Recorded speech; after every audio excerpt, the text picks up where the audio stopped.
Hey, it's Christopher here, and welcome back to the channel. Today, we're talking about my camera rig that I use on most of my shoots, especially when I'm traveling. But before we get into this video, let's roll that beautiful B-roll.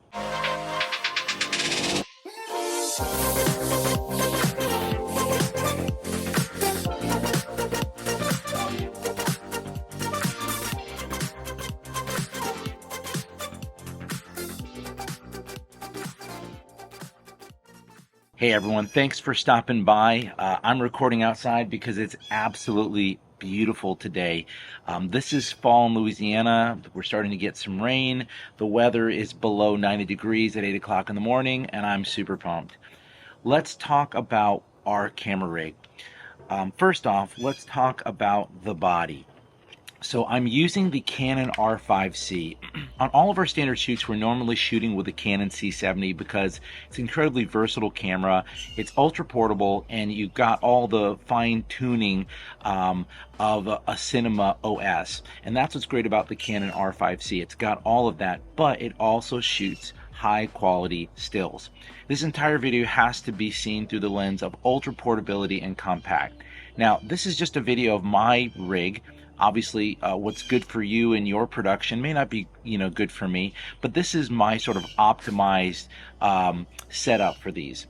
Now, one of the things that I want to call out is this is not sponsored by Small Rig, but this is the Small Rig R series with the extended battery pack rig. So I'm using Canon's battery pack with the Canon R5C. If you don't know it already, the Canon R5C does consume a lot of power. They've been making some improvements there, but I'm using 2 LP batteries, specifically the Small Rig, these USB-C chargeable Small Rig LP batteries. So I've got 2 of them here in this little holder. And with this, I'll get roughly an hour and 15 minutes. I've got a video I'll put in the description below where I talked about kind of my optimized settings to get basically 45 minutes out of 1 LP battery, and I'll get roughly an hour and 15 minutes out of 2. What's nice about this Small Rig cage here, it's a low profile for the size of the cage, and again, when you match that with this extended battery holder, it's really fantastic. On the top of it, I've got another little Small Rig accessory. I've got a Nato Rail, and I actually use that to be able to slide things onto it. It's really nice. Again, another Small Rig adapter here that allows me to put my monitor in place. Let's go ahead and put my lens on my camera. Speaking of lenses, this is the Canon RF series 24-105. Now, it doesn't have as low of an f-stop as some of the prime cameras or even something like the 24-70, but I'm packing everything in a Pelican 1510 and a Shimoda Action X V2 bag, so I've got a lot of equipment to get. Profile or size is really important. This lens has a very, sort of wide focal length between 24 and 105. What it lacks for in its overall low f-stop, it makes up for being a workhorse. I normally am taking a 24-105 and a 7200 with me on most shoots. I might throw in a nifty 35 or a nifty 50 just to have on it, but normally 2 lenses. The trip I'm taking to Africa, specifically to Mozambique, I'm going to be also taking a 100 to 400 millimeter. That's actually one of the other reasons I'm taking the Canon R5C. I actually love the R6 as a video camera, but this gets the higher megapixel stills that I'm going to want when I'm doing photography there as well as on safari. On my lens here, I've got something that I haven't talked about before, and this is the new Peter McKinnon Helix Polar Pro ND filter. What's really nice about it is it's magnetic. Now, if you notice here, there's a little sort of white strip here, and you'll actually see another golden one up here, right?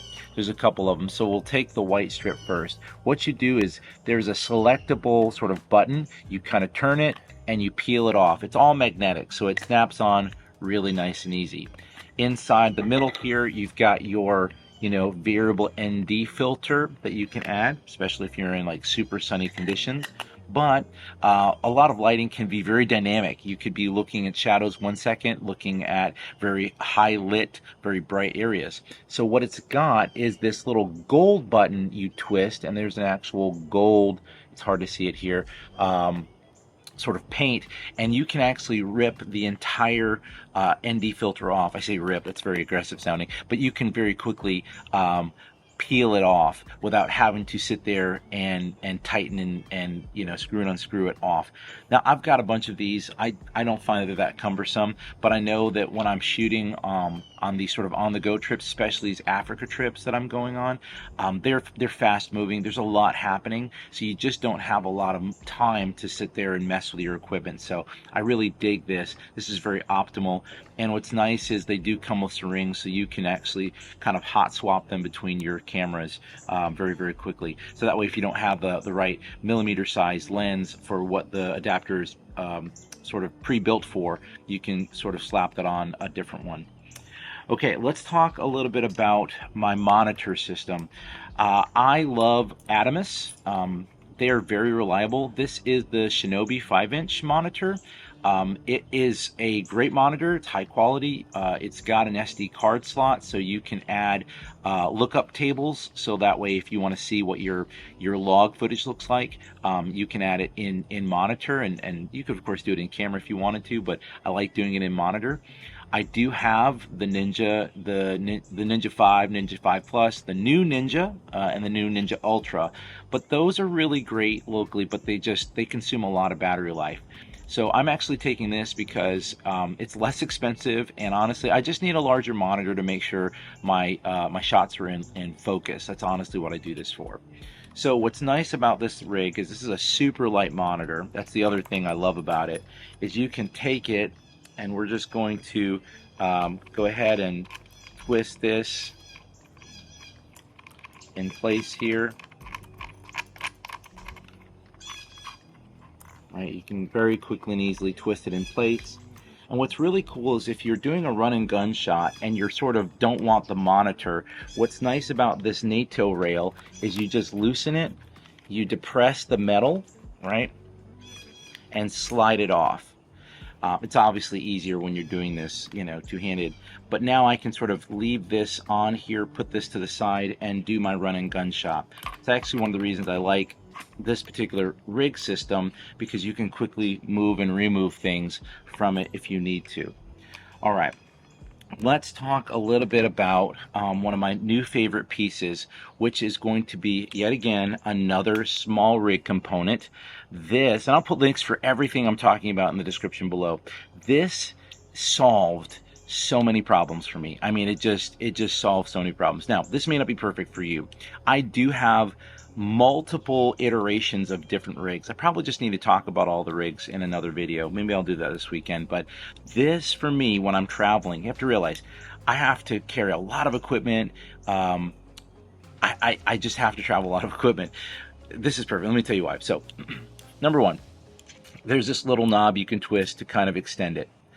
There are two switches. This one is to allow you to sort of retract and detract, and this is actually to loosen it so you can slide it on. One of the things I love about this particular cage is that there is a rail built on that. So I can actually take this rail and slide it in, and then with this knob secure it in place. So now I've got this really low profile, and I can tighten this, okay? Let's talk about batteries. So this is another small rig. Listen, if you want to send me stuff, I'll take it. But it's not sponsored. This is another small rig V-mount battery. What I love about it, and I'll mention that about all of my batteries, is this is USB-C chargeable. You've got USB-A out, and you've got several other power outs, and you also have D-tap on it. So if you wanted to use like a D-tap adapter, I actually have this, I don't know how to pronounce the name. I'll put the link in the description below. This is actually a D-tap splitter. I actually have several versions of this, but what's special about this one is I can actually mount it to the side of my rig, so that way I can actually attach this. I was doing this with Velcro, and this was really cheap, or I should say inexpensive, but highly functional. So if you did want to rig it out to do D-tap for, say, your monitor, or even if you were a smaller setup and you wanted to rig it out where you're using like a fake battery for your Canon R5C, you could do that, or any other things you want to charge, right? So we've got our V mount that attaches here. Now again, on the side, you can kind of extend this if you want to. I like mine to be really flush. And what's cool about this little knob is you can actually sort of bring it back and flip your monitor out. Some folks like to do that because a lot of those settings on your cinema camera settings, you can program some buttons, but a lot of that you can get into the monitor and do, which of course you can't do with the Atomos. This is just a monitor, not a recorder, and you can't touch it and communicate with the device. So this is really nice when you're amending settings, and then once you're done, you can quickly and easily sort of push it back into place. For my monitor cable, I use several different HDMI to mini HDMIs. This happens to be the Atomos one, but I also love Condor Blue. I specifically like the Gerald Undone purple one. All right, so I'll go ahead and plug that in here. All right, so I've got my monitor system, right? And speaking of Condor Blue, I've actually got this USB-C charging cable, and I use this one. I use the bent side, right, this one, to plug in to the battery.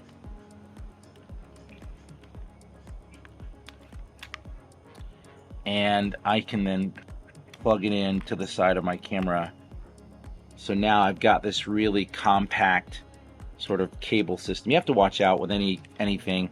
You might want to wrap yours differently. You might want to use longer cables and sort of, you know, you can add little accessories here that might hold things in place. They make a bunch of things that go on here where you can kind of keep your cable management. For what I'll be doing, this is actually more than fine, because normally when I'm shooting run and gun, I'll probably strip all of this rig stuff off unless I'm going to be doing a lot of movement, or I'm filming for a longer than an hour or so. That's normally the battery life I can get. The next piece that I'll do is I'll add this little mic. Now I normally take 2 extra microphones with me, these little dead cats. This is a Sennheiser. It's like, I call it the mouse. It's just super tiny. It's very small. But on the side, and again, one of the things I love about this particular rig is you've got a place to slide in accessories here. So we've got all of our accessories plugged in on the side, right? This is an extra, so I'm only doing this for proof of concept. I would use this if I was running gunning and wanted to catch audio on my B-roll, or maybe I was doing an interview sort of on the go. I actually use the Rode wireless microphones, the wireless ones, and I normally attach the receiver on there.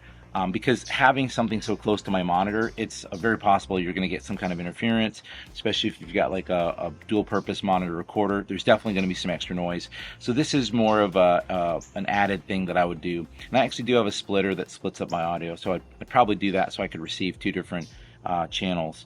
So this is kind of coming together now. There's one more thing I'll do, and that's add this battery. This is I made a video about this. This is an NP battery, Sony NP battery, also USB-C chargeable. So you're hearing a really big theme with my batteries. Each one, so now we've kind of got the complete kit here, right?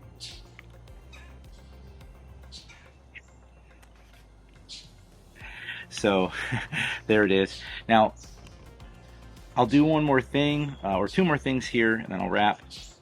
One of the reasons that I like a lot of this and the way all this sort of fits together, I do have much larger tripods. You know, a lot of folks, you know, who would watch this video be like, really, the Peak Design, that's great for photography, but video?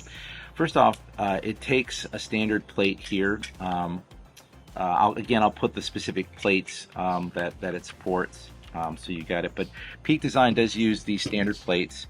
When I am adding it, one of the things you'll notice is there is a small plate on the bottom, right? It's right here.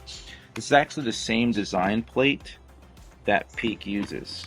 So I can actually slide it in, and now I've got this running on a Peak Design. This is the polycarbonate one, so it's a little bit lighter. You're saying, well, I'm a cinematographer, I wouldn't be caught dead using that. I get it. And if I had unlimited room and unlimited space, I would do something different. But unfortunately, a lot of times, I spent weeks mapping out my Pelican 1510, which I'll do a video on that soon, so I can kind of go over how I arrived at some of my decision making and the lighting that I used. But this to me worked extremely well last year. I'm planning on doing a lot more interviews. Last year I was very much on the go, non-stop. We drive for 4 hours and then film for 45, and so things are happening. There's a lot of state officials, a lot of organization officials, and so like I don't have a lot of time to be whipping out equipment and all of that. And again, this video is for that person who really has that need to do a lot in a little bit of space. There are some weight limits to all of this. I think 11 pounds is sort of your max, and this falls far under that, and we don't have any issues. But this is my rig, right? This is my ultra portable camera rig that to me works extremely well. I do it all the time. Anyway, that's it for this video. Super long video, but I apologize for all of the background noise. It's just beautiful outside. I wanted to record. Hope you like this video. How are you rigging up your stuff? Let me know what you're using, what's working for you, why you're using it, what your favorite brands are, what are some of the brands that you've run into problems with or had some performance issues. I'd love to know that all in the comments below. If you enjoy this content, do me a favor, hit the like button. If you want to see more stuff like this, crush the subscribe button and ring that notification bell to be notified whenever we produce a new video. As always, we hope you're doing well, we hope you're staying safe, and we'll see you in the next one.